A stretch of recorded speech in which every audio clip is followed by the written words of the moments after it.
मानसि गोमादों। चिरां बिजनी बाथाबारि 2 नं लिलिखागुरिनि मानसि गोमादों। रेखा बर' मुंनि हिनजावसाया गोमादों।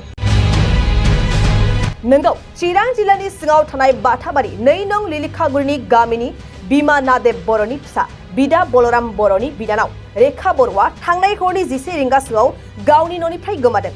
बे जाथायखौ लानानै नखरनि सुबुङा जोबोद जिंगासिनानै दं। गोबां जायगायाव नागिरबाय, नाथाय बिनि जेबो खौरां मोननो हायाखै। नखरनि सुबुङा जोंनिसिम खौरां हरनाय बादिब्ला रेखा बर'खौ नागिरना बिजनी पुलिस थानायाव फोरमायथि हैबाय। सोरबाफोर सावगारियाव नुनाय रेखा बर'खौ नैबे जानबुं नं 7636085651 जानबुं नङाव फोरमायहरनो खावलायदों।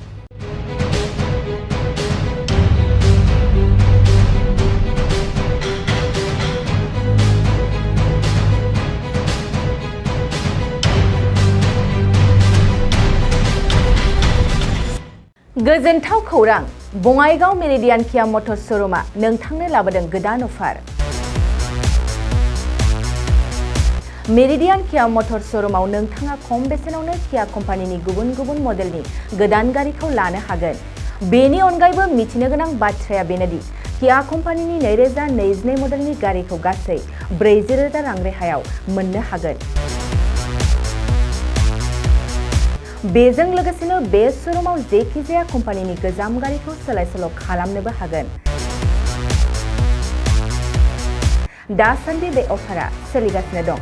मेरिडियान किया मटर्स श'रुमआ सा बङाइगाव साफागुरि र'ड आगराला देहा फाहामसालिनि साखाथियाव थानाय महामाया हटेलनि अपोजिट साइडआव दं।